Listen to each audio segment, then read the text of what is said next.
नमस्कार दोस्तों, पीडब्ल्यू ज्ञान कोश पर एक बार फिर से आपका बहुत बहुत स्वागत है। दोस्तों, प्रीलिम्स क्लियर करने के बाद में जब आप मेंस में पहुंचते हैं तो आप लोगों के सामने कई चीज़ें ऐसी होती है कि जो आप स्मार्टली प्ले करते हुए और ज़्यादा से ज़्यादा स्कोर करने की कोशिश करते हैं, बट कुछ चीज़ें ऐसी होती है जो ओवर स्मार्टनेस को सिंबलाइज कर जाती हैं, जो कि फिर बाद में नुकसानदायक भी हो जाती हैं। ध्यान रखना हमें कि इस वीडियो में जो भी चीज़ें मैं बताने वाला हूं वो ऐसी मिस्टेक्स हैं जो कि हमें बिल्कुल अवॉइड करके चलनी है, क्योंकि यहां पर ये जो गड़बड़ियां हो जाएगी ना, वो फिर बाद में अनरिकवरेबल कंडीशन क्रिएट कर देगी, जो कि फिर बाद में हो सकता है कि आपका लास्ट अटेम्प्ट है या कोई सा भी एक ऐसा अटेम्प्ट जिसमें आपने तैयारी अच्छे से की, बट इन गड़बड़ियों की वजह से प्रॉब्लम होने लग गई। और जहां तक है, पेनल्टी भी लग सकती है, कोई बड़ी चीज नहीं है, माइनस मार्किंग भी हो सकती है। ठीक है जी। तो सबसे पहले चीज तो कि आपका जो यूपीएससी का मेंस का पेपर होता है उसको हम बोलते हैं कन्वेंशनल डिस्क्रिप्टिव पेपर, राइट, जिसमें आप आंसर लिख करके आते हैं जनरली वैसे ही जैसे कि हम ऑलरेडी कई एग्जाम्स में लिख करके, पहले हमने स्कूल पास की और आज हम यूपीएससी के लिए भी जा रहे हैं, राइट। स्कूल के बाद में कॉलेज के बाद में यूपीएससी। तो यहां पर हमें कुछ इंपॉर्टेंट इंस्ट्रक्शंस पहले से ध्यान रखने की जरूरत है। ध्यान रखना है कि यूपीएससी में जो हम आंसर शीट जो लेते हैं उसको QCAB बोलते हैं, that means question come answer booklet. इसका मतलब ये हो गया कि आपको जहां पर आंसर लिखना होता है उसके जस्ट ऊपर क्वेश्चन प्रिंटेड होता है और उस क्वेश्चन के नीचे दिए हुए प्रॉपर स्पेस को ही यूटिलाइज करते हुए हमें हमारा आंसर लिखने की जरूरत होती है। समझ गए बात को? तो आप यहां पर देख लें कि आपका जो एडमिट कार्ड होगा उसमें आपको प्रॉपर डिटेल्स दी हुई रहती है कि हाँ भाई क्या इंस्ट्रक्शन है, किस तरीके से आप एग्जाम में अपीयर हो सकते हैं, किन किन चीजों का आपको ध्यान रखना है। ठीक है। अब देखो, कुछ लोग होते हैं ना, जो मैंने बताया कि भाई ओवर स्मार्ट बनने की कोशिश करते हैं, तो वो क्या करते हैं, इस तरीके से आंसर शीट का जो फ्रंट पेज होता है, ठीक है, जहां से आंसर शीट के नंबर और ये मैच होते हैं, क्योंकि आपको ये तो ध्यान होगा कि फ्रंट वाली जो शीट का फ्रंट पेज होता है वहां पर आप जो डिटेल्स डालते हो उनमें एक पोर्शन होता है जहां पर रोल नंबर, एग्जाम का नेम ये आता है। तो वो पर्ची तो देखो काट करके यूपीएससी अपने पास रख लेती है, और ये जो ऊपर वाला पोर्शन है ये मोर और लेस आपकी कॉपी को, आपकी आंसर शीट को या QCAB को आइडेंटिफाई करने के लिए हेल्प करता है। अब यहां पर आप जो डिटेल्स डालते हैं उनकी देखो बात। सबसे पहली चीज कि यहां पर आपको डालना होता है नेम ऑफ एग्जामिनेशन, जो कि इस आंसर शीट के अंदर एकदम प्रॉपर लिखी हुई है, सिविल सर्विसेज ब्रैकेट में मेंस और 2018। आप 2025 का दो 25 लिख देना। ठीक है जी। इसके अलावा आपका परीक्षा का मीडियम क्या है, हिंदी है, इंग्लिश है या कोई और, तो वो फिर आप यहां पर एकदम प्रॉपरली मेंशन करेंगे, एकदम नीट हैंड राइटिंग में। ठीक है। अब यहां पर गड़बड़ क्या कर दी, 786 लिख दिया। अच्छा, 786 लिखने वाले ही नहीं है, और भी मिल जाएंगे आपको, जैसे यहां पर ये क्रॉस लगा दिया, ये अनएक्सेप्टेबल है, एब्सोल्युटली रिजेक्ट होने वाली कंडीशंस यहां पर बन जाती है कि ये क्या कर रहे हो आप। और इन चीजों से हो सकता है कि आप रिलीजियस सेंटिमेंट या अपनी आइडेंटिटी को लेकर के एग्जामिनर को थोड़ा सा कहते हैं ना कि अपनी तरफ रुझाने की कोशिश कर रहे हो, बट एक्चुअल में ये फिर बैकफायर कर देता है ना, प्रॉब्लम क्रिएट कर देती है ये चीजें। तो हमें क्या करना है कि जो चीज हमसे एक्सपेक्ट की जा रही है कि भाई आप जिस सिविल सर्विसेज की एग्जाम क्लियर करके आगे बढ़ रहे हो, उस एग्जाम के बाद में आपसे एक्सपेक्ट किया जाता है कि आप अपनी आइडेंटिटी को दूर छोड़ करके अनबायस्ड और न्यूट्रल मैनर में, बिना किसी पॉलिटिकल पार्टी के इन्फ्लुएंस में आए बिना आप काम करेंगे। ठीक है, आपका काम है सर्व करना, और सर्विसेज में आप अपनी आइडेंटिफिकेशन की तरफ नहीं जाएंगे। तो वो चीजें आपको आंसर राइटिंग में भी ध्यान रखनी होती है। तो क्रॉस लगा दिया भाई साहब ने, हटा देना है। ठीक है जी, नहीं लिखना। इसी तरीके से कुछ लोग हरे राम हरे कृष्णा ये लिख देते हैं, तो ये भी एक्सेप्टेबल नहीं। अगेन वही मैनिफेस्टेशन आ गया कि आप अपनी आइडेंटिटी को दिखाना चाह रहे हो। अच्छा,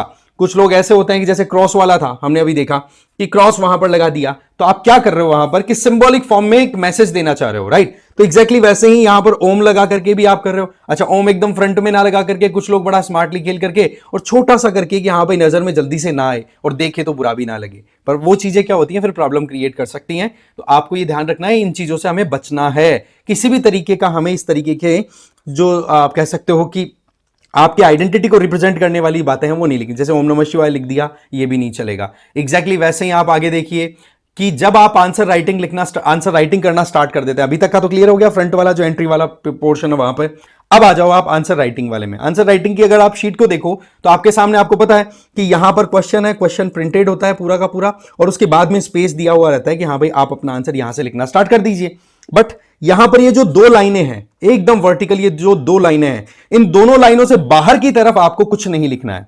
ठीक है, जो आंसर से रेलेवेंट है या इररेलेवेंट है, मतलब आंसर का पार्ट हो या आंसर का पार्ट ना हो, तो भी हमें यहां पर कुछ नहीं लिखना है, क्योंकि यहां पर मोर और लेस एग्जामिनर अपना नोट लिख सकता है, आपको कोई फीडबैक देना हो या फिर आपके जो मार्क्स बन रहे हैं वो यहां पर मेंशन करेगा। समझ गए बात को? और इसमें मेंशन भी किया हुआ है कि candidate must not right on this margin, हमें बिल्कुल कुछ भी नहीं लिखना है। तो आंसर के रिलेशन में कुछ भी इररेलेवेंट भी नहीं लिखना, और मान लो कि आंसर के रिलेशन में आपने कुछ रेलेवेंट भी लिखने की कोशिश की, तो वो भी चीजें कहीं ना कहीं आपको एक होता है ना कि हाँ भाई प्रॉब्लम क्रिएट कर सकता है। तो matter irrelevant to answer should not be written here.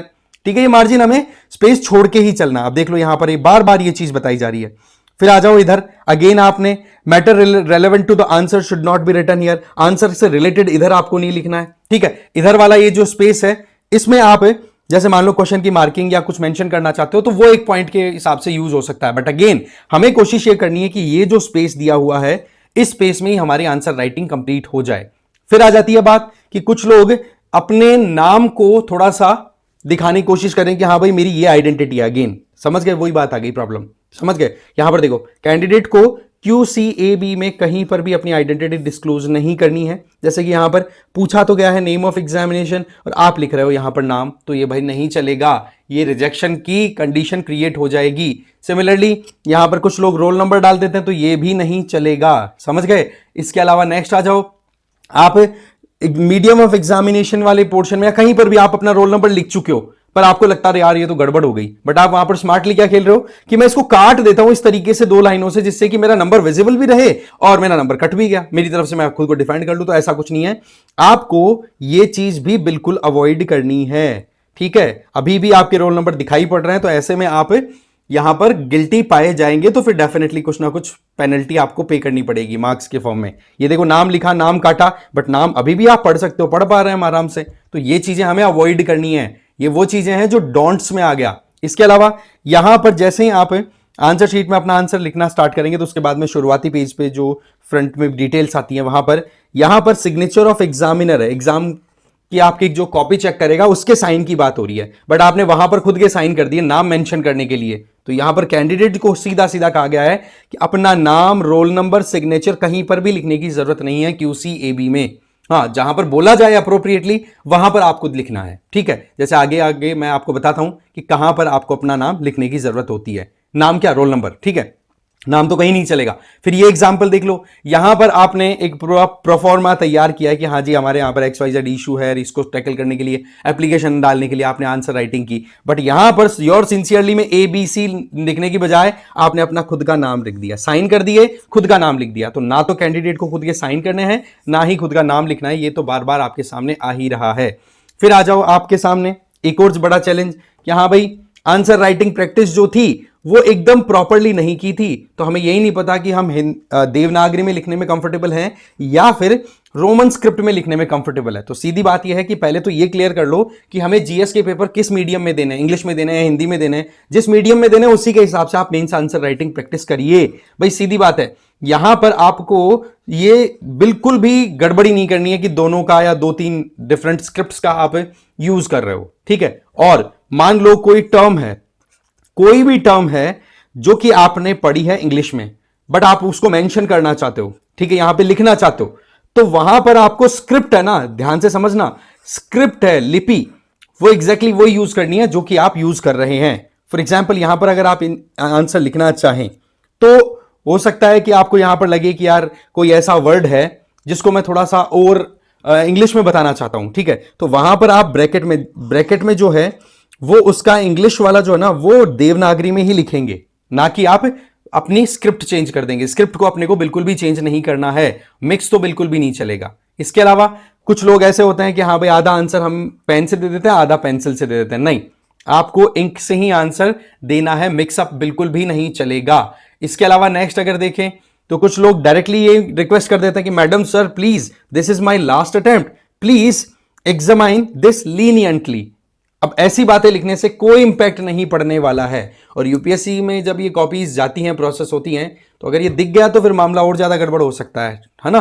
तो हमें इन चीजों से बचना है, चाहे आपका मीडियम कुछ भी हो, कोई फर्क नहीं पड़ता, बट आपको इन चीजों को नहीं लिखना है, हमें बिल्कुल भी इन चीजों का यूज नहीं करना। इसके अलावा ये देख लो, madam sir I beg you to consider answer sympathetically, भाई कैसे भी करके थोड़ी सिंपैथी रखना, सहानुभूति पूर्वक जो है आंसर चेकिंग करना, जिसके चलते मेरा स्कोर अच्छा आ जाए और मैं सेलेक्ट हो जाऊं। भाई वहां पर आपके आंसर राइटिंग जो होगी ना उसके आधार पर होगा, और गलती से अगर एग्जामिनर घर में अभी लड़के बैठा है या बैठी है तो फिर पता पड़ जाएगा कि आपको पूरा का पूरा लपेट दिया। तो वो चीजें हमें अवॉइड करनी है, बिल्कुल सिंसियर होकर के अपने आंसर्स प्रॉपर लिखना है। अच्छा, फिर बैड या फिर इलेजिबल हैंडराइटिंग हमें नहीं यूज करनी है। अब आप देखो इसमें आप जितना पढ़ पा रहे हो उसमें कितना जोर आप लगाओगे अपने ब्रेन पे।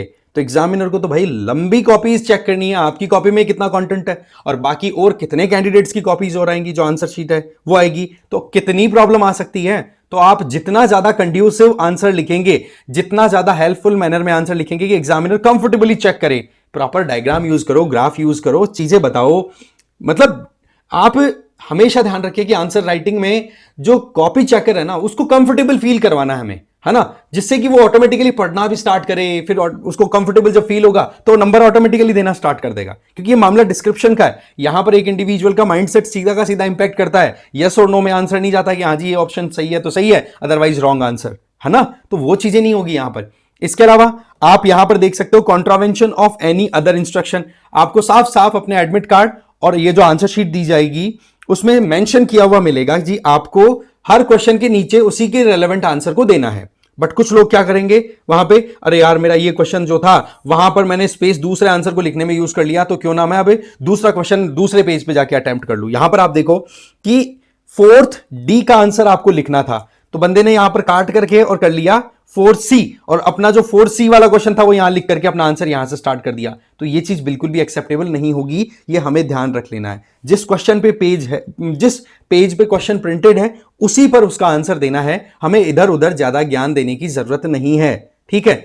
इसके अलावा कोई भी इररेलेवेंट स्केच जो है वो आपको नहीं बनाना है कहीं पर भी। इररेलेवेंट बैठे बैठे बनाने लग जाते हैं ना कुछ लोग, अरे यार टाइम नहीं बीत रहा, क्या बोलते हैं, क्वेश्चन का आंसर तो आ नहीं रहा है, यहां पर कुछ ऐसी पेन चलाने की आदत पड़ी हुई है, तो उन चीजों को आपको बिल्कुल भी नहीं करना है। ये जो कॉपी है, ये जो आंसर शीट है, इस पे आपको वही करना है जो बोला जाए, उसके अलावा कुछ नहीं। इवन आपका जो रफ वर्क के लिए स्पेस है ना, वहां पर भी इररेलेवेंट स्केचेस नहीं ड्रॉ करने हैं। ये रफ वर्क किसके लिए है, जो आपकी आंसर राइटिंग से रिलेटेड, जो आंसर फ्रेमिंग आप करना चाहते हैं उससे रिलेटेड होती है। जब आप ब्रेन स्टॉर्मिंग करते हैं कि हाँ भाई ये जो क्वेश्चन है, इस क्वेश्चन को अटेम्प्ट करने से रिलेटेड मेरे पास ये टॉपिक्स हैं, उनको रिकॉल करना है, तो ये तो थे सारे डोंट्स। अब हम डूज की बात करते हैं कि आपकी जो क्वेश्चन कम आंसर बुकलेट होती है इसमें क्या क्या चीजें हमें करनी है। सबसे पहले एंट्री पॉइंट जो होता है वहां पर आपको एग्जाम का नाम लिख देना है, जो भी आपका साल होगा वो साल यहां पे डाल देना है, राइट। 2018 की कॉपी है तो ठीक है, 2025 की है तो ठीक है, लिख देना। मीडियम जो भी है, इंग्लिश है, हिंदी है, ठीक है, वो आपको यहां पर मेंशन कर देना है। फिर उसके बाद में यहां पर आपका रोल नंबर पूछा जाता है और फिर आपसे यहां पर अगेन पूछा जाता है कि कौन सी एग्जाम में आप जा रहे हैं। तो एंट्री ज्यादा इतनी हेक्टिक नहीं होती है ना, ये आपको ध्यान रख लेना। अच्छा, अब यहां पर देखो, यहां पर सुपरवाइजर है, वो फिल करेगा पूरी डिटेल्स को, आपको कुछ नहीं करना है, ठीक है ना। वो वैसे इंस्ट्रक्ट कर देता है इन्विजिलेटर, और पहला जो पेपर होता है उसी में बता दी जाती है बातें, तो फिर बाद में इतनी प्रॉब्लम नहीं आती। यहां पर इन्विजिलेटर है, वो साइन करेंगे कि हाँ भाई आपकी आइडेंटिटी चेक कर ली, जिस इंडिविजुअल को एडमिट कार्ड दिया गया था क्या वही एग्जाम लिखने के लिए आया है, ठीक है। और प्रॉपर आंसर जो है आप लिखना चाहें, मान लो कहीं गड़बड़ हो गई, आपने आंसर राइटिंग स्टार्ट कर दी बट गड़बड़ हो गई, आपको लगा यार ये तो गलत स्टेटमेंट चला गया, तो आपको कैंसिल कैसे करना है, 2 लाइनें खींचनी है और बीच में लिख देना है कैंसल्ड, दैट्स इट। ऑटोमेटिकली वो आंसर आपका खत्म हो गया। अब यहां से आप रीस्टार्ट कर सकते हो, कोई यहां पर आपको कोई इश्यू नहीं आएगा। आगे बात समझ में? तो ये बेसिक चीजें हैं, इन चीजों पर आपको बिल्कुल भी लापरवाही नहीं करनी है। क्योंकि होता क्या है, मैंने अगेन बताया ना कि स्मार्टली आंसर देने के चक्कर में कुछ लोग और स्मार्ट बनने की कोशिश करते हैं, और आप देखेंगे कि जो लोग आंसर राइटिंग प्रैक्टिस नहीं करके आते हैं मेंस के हिसाब से, उन लोगों के लिए देखो ये वाकई में बड़ा चैलेंजिंग टास्क होता है, कैसे लिखना है, फिर थोड़ा सा आंसर राइटिंग में स्क्रिप्ट कौन सी यूज कर रहे हो उसका लफड़ा आ गया, तो उन चीजों से हमें पहले ही बच के चलना है। इसीलिए कहा जाता है कि पहले तैयारी कर लो, करत करत अभ्यास जड़मति होते सुजान वाला कॉन्सेप्ट है। तो आप रिपीटेडली अपना जो प्रैक्टिस है ना वो एकदम प्रॉपर करके जाएं, फिर ऐसे इश्यूज आप आराम से टैकल कर लेंगे, ठीक है। तो मुझे लगता है ये वीडियो काफी इंफॉर्मेटिव रहा होगा। इस वीडियो में इतना ही था। Thank you very much for watching this video.